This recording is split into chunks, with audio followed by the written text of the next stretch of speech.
سورہ نمبر 18 15ویں پارے میں شروع ہوا تھا، لیکن چونکہ کل وقت کی کمی کی وجہ سے ہم اس کے اوپر بات نہیں کر سکے۔ تو سورہ کہف کے بارے میں رسول اکرم صلی اللہ علیہ وسلم نے فرمایا کہ جو کوئی جمعے کے دن سورہ کہف پڑھے گا تو اللہ سبحانہ تعالیٰ اس کو دجال کے فتنوں سے نجات عطا فرمائے گا۔ دجال کے فتنوں سے اللہ سبحانہ تعالیٰ اس کو بچائے رکھے گا۔ اور ہم اس غلط فہمی میں ہیں کہ بس آپ قرآن اٹھاؤ اور صرف قرآن کو ریڈ کرو اور آپ دجال کے فتنے سے بچ جائیں گے۔ رسول اکرم صلی اللہ علیہ وسلم نے لفظ بتایا ہے کہ تلاوت، اور تلاوت جو ہے یہ عربی کا لفظ ہے اور اس کی معنی ہے پڑھنا سمجھ کے ساتھ اور پھر اس کی پیروی کرنا۔ تو یہ کوئی جادوئی کلام نہیں ہے کہ بس آپ نے پڑھ لیا، اور یہ کوئی منتر نہیں ہے کہ آپ نے پڑھ لیا اور آپ بچ جائیں گے۔ حقیقت میں اللہ سبحانہ تعالیٰ نے سورہ کہف میں ہمارے سامنے کچھ واقعات پیش کی ہے، کچھ لوگوں کا تذکرہ کیا ہے، اور اس کے اندر ہمارے لیے سبق ہے اور ہمارے لیے نصیحت ہے کہ اگر ہم اس پر عمل کریں گے تو اللہ سبحانہ تعالیٰ ہمیں دجال کے فتنوں سے بچائے رکھے گا۔ سب سے پہلے اللہ سبحانہ تعالیٰ نے ذکر فرمایا ہے اصحاب کہف کا۔ یہ چند نوجوان تھے اور وہ اپنے رب کے اوپر ایمان لے آئے تھے۔ وقت کا بادشاہ ان کے اوپر فورس کر رہا تھا اور ان کے اوپر طاقت کا استعمال کر رہا تھا کہ وہ اللہ کے ساتھ شریک ٹھہرائے، لیکن انہوں نے انکار کر دیا۔ اور اللہ سبحانہ تعالیٰ فرماتے ہیں کہ انہم فتیۃ آمنوا بربہم وزدناہم ھدی۔ وہ چند نوجوان تھے، اپنے رب کے اوپر ایمان لے آئے اور اللہ نے ان کی ہدایت میں اور اضافہ فرما دیا۔ اور جب ان کو یہ خطرہ لاحق ہو گیا کہ یا تو ہمیں ایمان کو بچانا ہے یا اپنی ایمان کو گنوانا ہے، تو انہوں نے ایمان کو بچانے کی خاطر اپنا سب کچھ داؤ پر لگا دیا۔ انہوں نے اپنا گھر بار چھوڑ دیا، اپنا کاروبار، اپنا پیشہ، اپنے رشتہ دار، اپنی پراپرٹیز، سب کچھ کو داؤ پر لگا دیا، اور انہوں نے غار میں پناہ لی اپنی ایمان کو بچانے کی خاطر۔ اللہ سبحانہ تعالیٰ فرماتے ہیں کہ وہ کہنے لگے کہ فَأْوُوا إِلَى الْكَهْفِ يَنشُرْ لَكُمْ رَبُّكُمْ مِنْ رَحْمَتِهِ وَيُهَيِّئْ لَكُمْ مِنْ أَمْرِكُمْ مِرْفَقًا۔ وہ کہنے لگے کہ غار میں پناہ لے لو، آپ کا رب اپنی رحمت آپ کے اوپر چھا دے گا اور آپ کے کام میں آپ کے لیے آسانی فرما دے گا۔ وہ غار میں چلے گئے اور تقریباً 309 سال تک وہ غار میں پڑے رہے، اور جب وہ جاگ گئے تو پورا خطہ ہی بدل گیا تھا، سلطنت بدل گئی تھی، لوگ بدل گئے تھے، اور ان کے پاس جو سکے تھے انہوں نے اپنے ایک ساتھی کو بھیجا،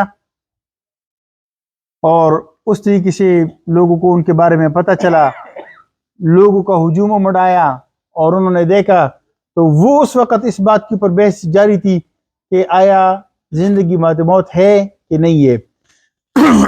اور اللہ سبحانہ تعالیٰ نے ان کو دکھا دیا کہ اللہ سبحانہ تعالیٰ اسی طریقے سے مردوں کو زندہ کریں گے۔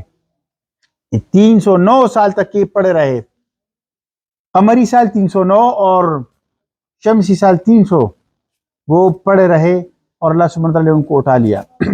اس کے اندر ہمارے لیے سبق ہے کہ دجال کے فتنوں سے کیسے بچیں گے۔ اگر ہماری ایمان کو خطرہ ہو گیا تو اگر آپ سب کچھ دو پر لگائیں اور ایمان بچائیں تو یہ گھاٹے کا سودا نہیں ہے، آپ فائدے میں ہیں۔ تو انسان کی سب سے جو قیمتی چیز اور قیمتی متاع ہے انسان کی، وہ ہے ایمان۔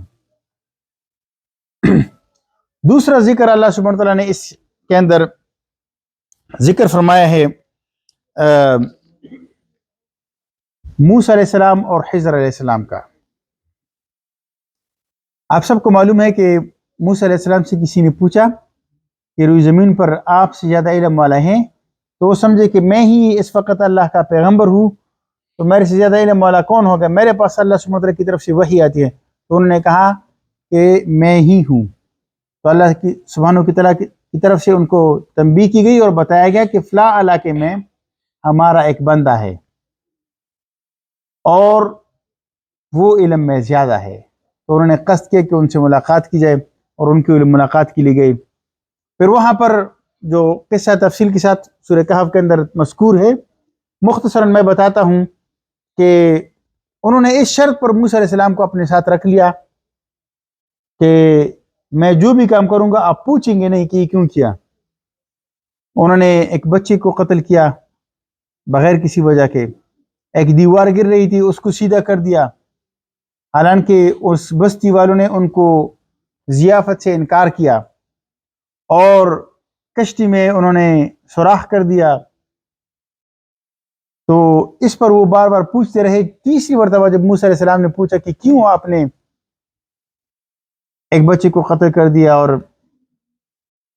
کشتی کے اندر سوراخ کر دیا اور دیوار سیدھا کی اور اس سے بدلہ نہیں لیا، جزیہ نہیں لیا، مطلب ہے کہ اجرت نہیں لی، تو انہوں نے کہا کہ ھذا بینی و بینک، یہ میرا اور آپ کا بات ختم ہو گئی، اب میں آپ کو بتاتا ہوں. اور ان کو حقیقت بتا دی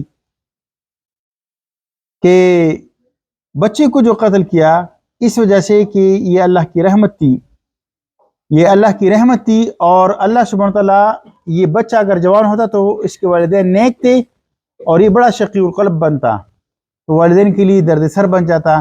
تو آپ کے رب نے ارادہ کیا کہ اس کو لے لے واپس اس بچے کو، اور اللہ ان کو اور اچھی بچے دے جو ان کی والدین کے اوپر رحم دل ہو.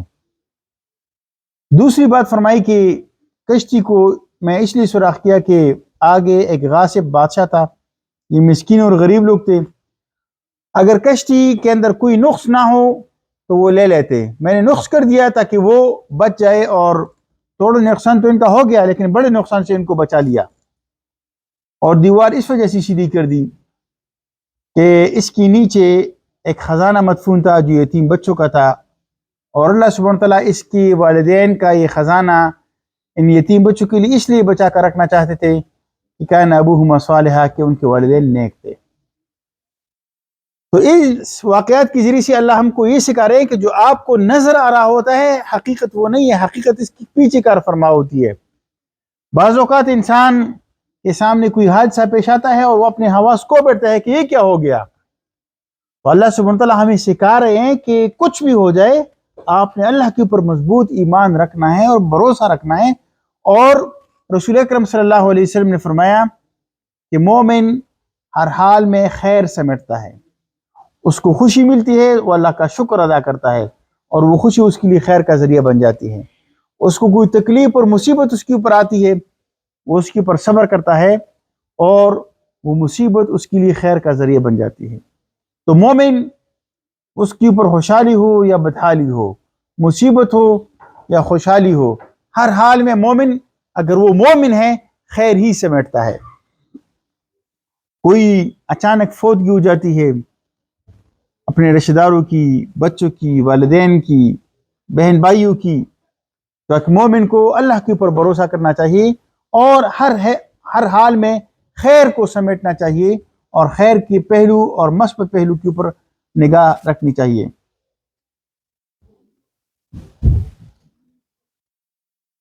ایک اور اللہ سبحانہ تعالیٰ نے واقعہ ذکر کیا ہے کہ دو دوست تھے اور پھر کچھ عرصے بعد ملتے ہیں ایک دوسرے کے ساتھ. ایک کو اللہ سبحانہ تعالیٰ نے اولاد دی تھی. اولاد طاقت کا ذریعہ ہوتی ہے، اور اس کے پاس باغات تھے دو، اور باغات بھی ایسے تھے انگور کے. آپ کو پتہ ہے کہ ابھی جو انگور کے باغات ہوتے ہیں تو اس کے لیے وہ میٹل کے، لوہے کے، ان کے لیے وہ اس طرح دالان سا بناتے ہیں تاکہ اس کی جو ذیلیں ہیں اور اس کی جو شاخیں ہیں وہ چونکہ خود سے تیر نہیں سکتی تو اس کو رکھنا پڑتا ہے کہ وہ پلے پولے. اس طرح کے باغ کے اوپر طوفان آ جائے، تیز ہوا جائے تو باغ کا ستیاناش کر دیتے ہیں. تو اگر باغ کو پروٹیکٹ کر دیا جائے تاکہ زیادہ طوفان اس کو پل کو خراب نہ کر دے، تو اگر اس کے ارد گرد کھجور کے بڑے بڑے درخت ہو تو وہ جو انگور کا باغ ہے وہ طوفان سے بچ جاتا ہے. پھر اگر کسی باغ کے اندر نہر بھی ہو تو وہ سیلف سفیشینٹ ہو جاتا ہے، خود انحصار ہو جاتا ہے، کسی کے اوپر ان کو انحصار نہیں کرتا پڑتا، پانی بھی اس کے اندر ہے. تو اللہ سبحانہ تعالیٰ فرماتے ہیں کہ جس آدمی کے 2 باغ تھے تو اللہ سبحانہ تعالیٰ فرماتے ہیں کہ وَخَفَفْنَاهُمَا بِنَخْلٍ، اس کو ہم نے کھجور کے درختوں سے اس کو گیر کر رکھا تھا، یعنی وہ طوفان سے محفوظ تھے وہ باغات۔ وَكَانَ لَهُ نَهْرٌ، اور اس کے اندر نہر بھی اللہ سبحانہ تعالیٰ نے اس کے لیے جاری کر رکھی تھی، اور اس کے پاس اللہ سبحانہ تعالیٰ نے اس کو بیٹی بھی دی تھی، طاقت کا ایک ذریعہ۔ وہ اپنے اس دوست کو، جو اس کا دوست تھا لیکن غریب رہ چکا تھا، اس کی نہ مردانہ اولاد تھی اور نہ اس کے پاس مال و دولت تھی، تو جب وہ ایک دوسرے سے ملتے ہیں تو اپنا فخر اور غرور جتاتا ہے اس کے اوپر کہ دیکھو میرے تو باغات ہے، میرے پاس طاقت ہے، میرا جو باغ ہے اندر اس کے اندر اللہ سبحانہ تعالیٰ نے نہر جاری کر رکھی ہے، اس کے ارد گرد کھجور ہے، طوفانوں سے بھی بچا ہوا ہے۔ گویا کہ وہ غرور اور تکبر میں مبتلا ہو گیا تھا اور اس کا سارا بھروسہ وہ آ گیا تھا اپنے باغ کے اوپر، اور دوسروں کے بارے میں سمجھ رہا تھا کہ چونکہ اس کے پاس یہ نہیں ہے تو اس کا گویا کہ بھروسے کے لائق کوئی چیز اس کی ہے ہی نہیں۔ اس کے دوست نے اس کو کہا کہ اپنے رب کی نہ شکر گزاری نہ کرو۔ اگلے دن اس کا باغ اللہ سبحانہ تعالیٰ نے بسم کر ڈالا، اور پھر وہ ہاتھ ملتا رہا کہ کاش کہ میں اپنے رب کی نہ شکری نہ کرتا۔ قرآن فرماتا ہے کہ وہ خدا واحد کے اوپر ایمان رکھتا تھا، لیکن اس کا جو بھروسہ تھا، اس کا جو ٹرسٹ تھا، وہ اپنے باغ کے اوپر آ گیا تھا، اور جب اس کا باغ اللہ کے بجائے اس کا بھروسہ اپنے باغ کے اوپر آ گیا تھا تو اللہ سبحانہ تعالیٰ ہم کو یہ بیان فرما رہے ہیں کہ جو دنیا کی چیزیں ہے، دنیا کی مال و دولت، آپ کی پراپرٹیز، آپ کی بزنسز، آپ کی جابز، جو آپ کی مال و دولت، دنیا کی ریل پیل، یہ اس کے اوپر آپ بھروسہ کریں گے تو یکدم آپ کے ہاتھوں سے اللہ سبحانہ تعالیٰ اس کو لے لیں گے۔ آپ کا بھروسہ اللہ کے اوپر ہونا چاہیے، یہ دجل ہے، یہ فریب ہے، اور اس کے اوپر آپ کا بھروسہ نہیں ہونا چاہیے۔ یہ چند اسباق ہے، اور پھر خصوصی طور پر آیت نمبر 27 سے 31 سورہ کہف، اس میں اللہ سبحانہ تعالیٰ نے ایک فارمولہ بتایا ہوا ہے کہ کتنی بھی طوفان ہو برائیوں کے، کتنی بھی مشکلات ہو، کتنی بھی فتنے ہو، آپ ایمان کی راہ پر قائم رہ سکتے ہیں اگر آپ اس فارمولے کے اوپر عمل کریں۔ نمبر 1، اللہ کی کتاب کی تلاوت، اور تلاوت سے مراد یہ ہے کہ آپ قرآن کو سمجھ کے ساتھ پڑھیں اور پھر اس کی پیروی بھی کریں۔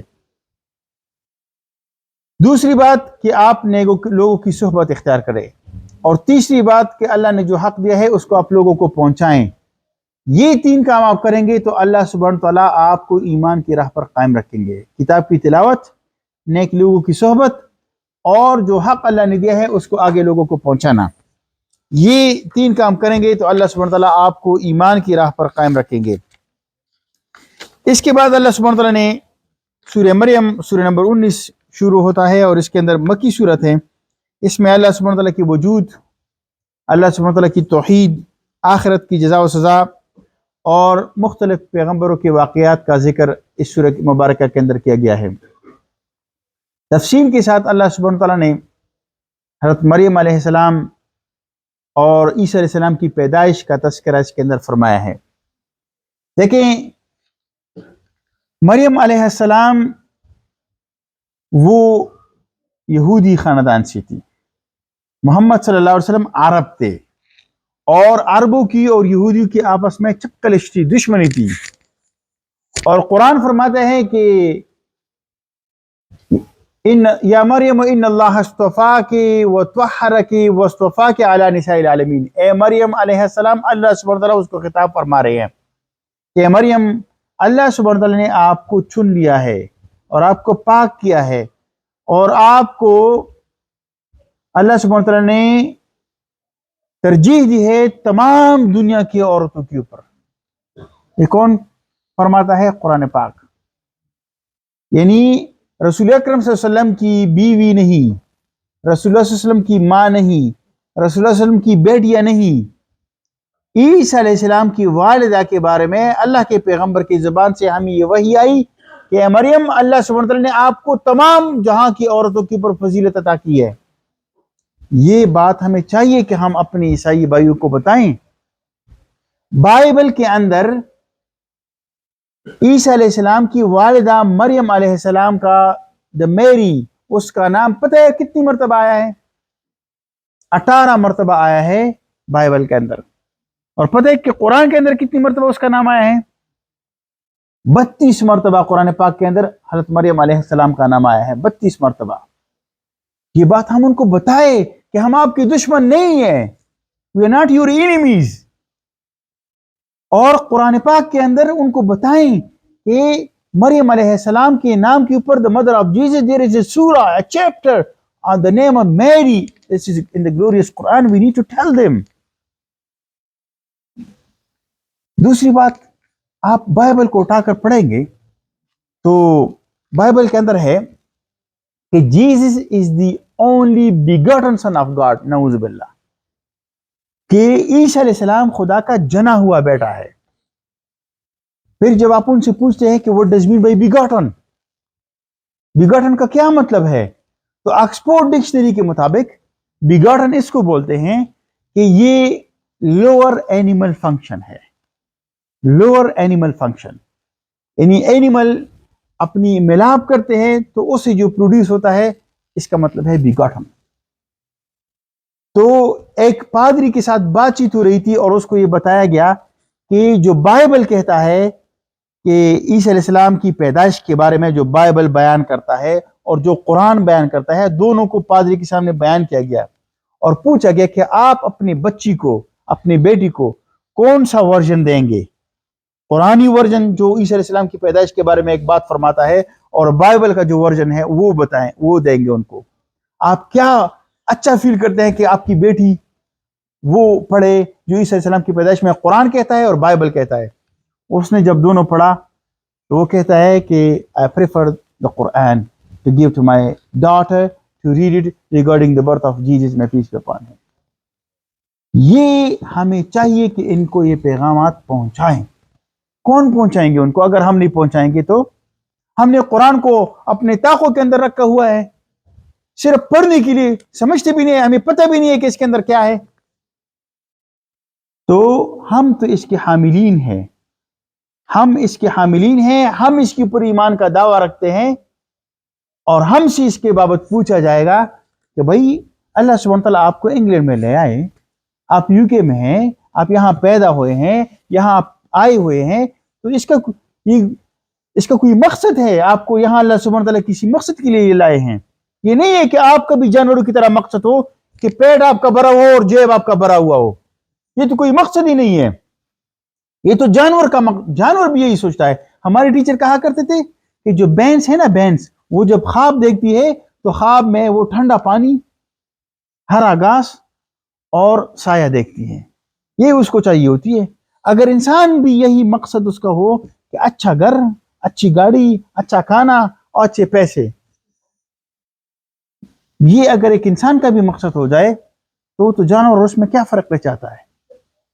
یہ مقصد ہے. اللہ سبحانہ تعالیٰ آپ کو یہاں لائے ہیں اس ملک میں کہ ان لوگوں تک آپ نے پیغام پہنچانا ہے, اور اگر نہیں پہنچائیں گے تو ہم سے پوچھا جائے گا.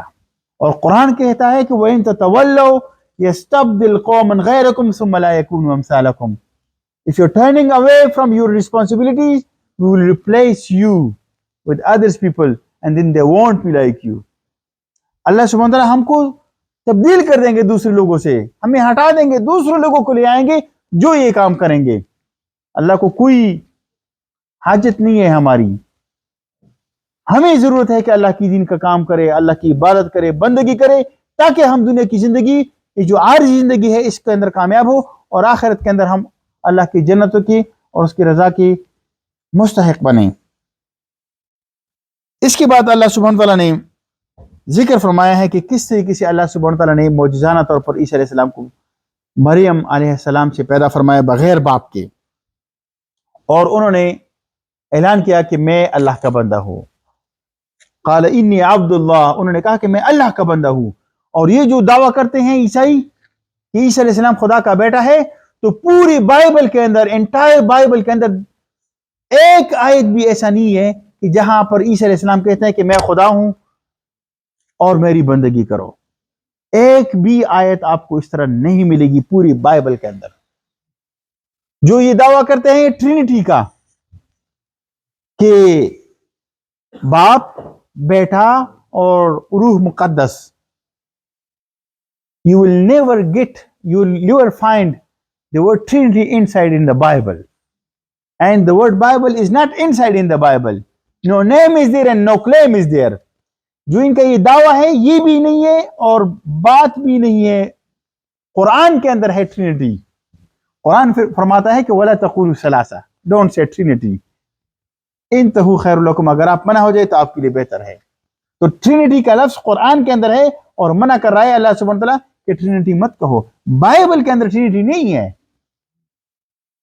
لفظ جو ٹرینٹی ہے بائبل کے اندر نہیں ہے, انہوں نے خود بنا لیا ہے.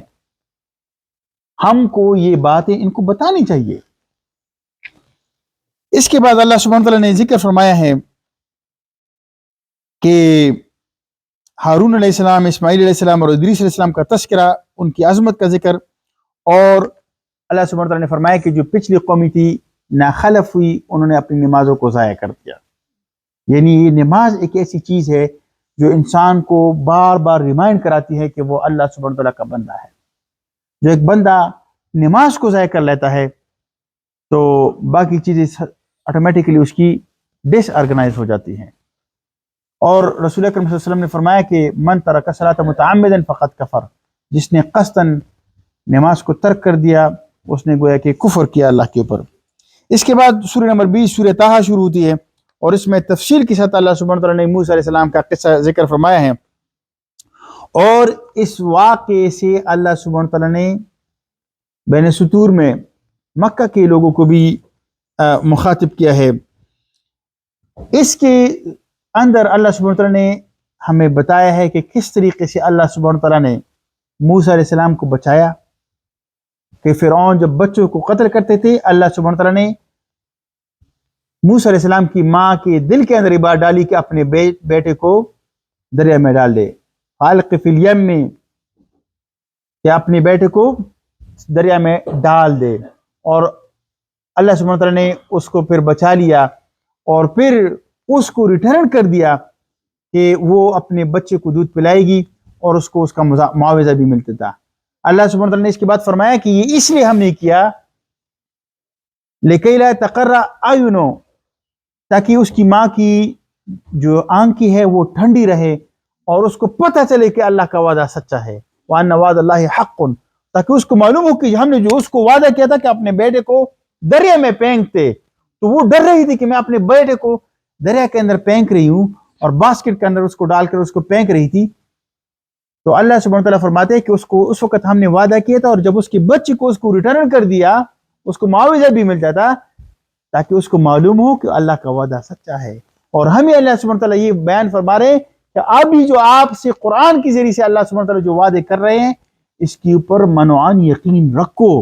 اللہ اپنے وعدے کے خلاف نہیں کرتا، اللہ آپ کے ساتھ بھی اپنے وعدوں کو پورا کر کے رہے گا. اس کے بعد اللہ سبحانہ تعالیٰ نے ذکر فرمایا ہے کہ جب بھی کوئی پیغمبر آتا ہے تو اس کے ساتھ کوئی لاؤ لشکر نہیں آتے کہ اس کے ساتھ فوج آ رہی ہوتی ہے. موسیٰ علیہ السلام کا تذکرہ فرمایا اللہ سبحانہ تعالیٰ نے کہ موسیٰ علیہ السلام صحرا میں جا رہے تھے، وادی میں جا رہے تھے اپنی زوجہ محترمہ کے ساتھ، اور وہاں پر اللہ سبحانہ تعالیٰ نے ان کو بلایا اور ان کو نبوت سے سرفراز فرمایا.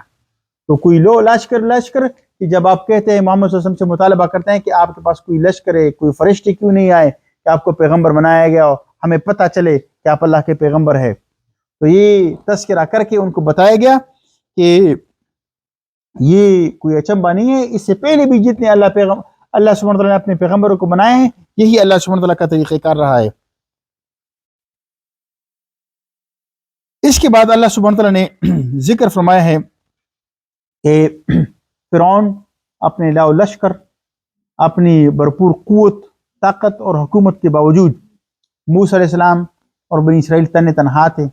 اللہ سبحانہ تعالیٰ نے ان کی تمام چالوں کو اکارت کر دیا، غارت کر دیا. اور اللہ سبحانہ تعالیٰ نے کامیابی کن کو دی؟ ان کو جو اللہ اور اس کے رسول کے اوپر ایمان لاتے تھے۔ اس کے بعد اللہ سبحانہ وتعالیٰ نے ذکر کیا ہے کہ کس طریقے سے اللہ سبحانہ وتعالیٰ نے فرعون کو شکست دی جادوگروں کے ذریعے سے، اور پھر ان کو اللہ سبحانہ وتعالیٰ نے غرقاب کر دیا سمندر کے اندر۔ اس کے بعد اللہ سبحانہ وتعالیٰ نے قصہ آدم اور ابلیس کا ذکر فرمایا ہے، اور یہ بات سمجھائی گئی ہے کہ جب شیطان کے اوپر غلطی واضح ہو گئی تو وہ ہٹ درم بن گیا، اور جب آدم علیہ السلام کو ان کی غلطی یاد دہانی اس کو کرائی گئی تو اس نے اپنے رب کے حضور توبہ اور استغفار کیا۔ تو شیطان کا کام کیا ہے؟ شیطان کا کام یہ ہے کہ اپنی غلطی تسلیم نہ کرنا، تو یہ صفت ہمارے اندر نہیں ہونی چاہیے۔ جب بھی ہم سے اللہ اور اس کے رسول کی نافرمانی ہو جائے فوراً ہمیں توبہ کرنی چاہیے، آدم علیہ السلام کی طرح اپنے رب کے حضور پلٹنا چاہیے۔ یہ نہیں کہ شیطان بن کر رہے اور اپنی غلطیوں کی اور گناہوں کی جسٹیفیکیشن دیتے رہے کہ یہ تو میں نے اس لیے کیا اور یہ تو میں نے اس لیے کیا۔ آپ جسٹیفیکیشن نہ دیں، غلطی ہو گئی، نادم ہے، اپنے رب کی حضور توبہ اور استغفار کرے۔ اس کے بعد اللہ سبحانہ وتعالیٰ نے ذکر فرمایا ہے کہ جو کوئی بھی آدمی، جو کوئی شخص قرآن پاک سے اعراض کرے گا، دنیا کی زندگی اللہ سبحانہ وتعالیٰ اس کی تنگ کر کے رکھ دے گا، ذلیل و خوار ہوگا، ٹینشن، انگزائٹی، سٹریس، وریز، پریشانیاں، وہ اس کا پیچھا نہیں چھوڑے گی۔ اس لیے کہ اگر آپ اس پیغام سے روگردانی کریں گے تو آپ کو سکون اور اطمینان نصیب نہیں ہو سکتا۔ اس کے بعد اللہ سبحانہ وتعالیٰ نے ذکر فرمایا ہے کہ ہم نے اس کے بعد اللہ سبحانہ وتعالیٰ نے ذکر فرمایا ہے کہ اگر آپ اس قرآن کو تامیں گے، اس کو اس سے رہنمائی اور ہدایت لیں گے تو اللہ سبحانہ وتعالیٰ کی رحمتیں اور برکتیں آپ کے اوپر سیفگن ہوگی، آپ ان لکی نہیں ہوں گے، آپ بدقسمت نہیں ہوں گے، اللہ سبحانہ وتعالیٰ آپ کی قسمتوں کو سنوارے گا۔ اللہ تعالیٰ مجھے اور آپ کو اس پر عمل کرنے کی توفیق عطا فرمائے۔ وآخر دعوانا ان الحمد للہ رب العالمین۔ اللہم اجعل القرآن العظیم ربیع قلوبنا ونور صدورنا وجلاء احزاننا وذهاب همومنا وغمومنا وقائدنا ودليلنا إليك وإلى جناتك جنات النعيم. اللهم ذكرنا منه ما نسينا وعلمنا منه ما جهلنا وارزقنا تلاوته آناء الليل وأطراف النهار على الوجه الذي يرضيك عنا. اے اللہ قرآن کو ہمارے دلوں کا نور بنا، ہمارے آنکھوں کا سرور بنا، ہمارے دلوں کا باغ بنا، ہمارے دلوں کی بہار بنا، ہمارے غموں کا مداوا بنا۔ اے اللہ ہمیں توفیق دے کہ ہم دن اور رات اس کتاب کی تلاوت کریں، اس کی تعلیمات پر عمل کریں اور اس کی تعلیمات کو عام کریں۔ ربنا تقبل منا انك انت السميع العليم وتب علينا انك انت التواب الرحيم، وصلى الله تعالى على خير خلقه محمد وعلى اله واصحابه اجمعين برحمتك يا ارحم الراحمين۔ جزاك الله خير۔